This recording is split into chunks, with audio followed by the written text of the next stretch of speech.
In this video, I'll show you how to add Discord audio to OBS Studio. Firstly, open OBS and navigate to the scene you want to use for stream or record it. Ensure your Discord version is 28 or above. In OBS, turn the desktop audio volume all the way down. This step is crucial if you want to keep Discord audio separate from other desktop sounds like game audio. Go to the Sources section and then click the plus button. Select Application Audio Capture from the options.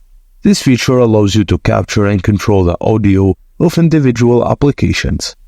Label the source as Discord for clarity, then click OK.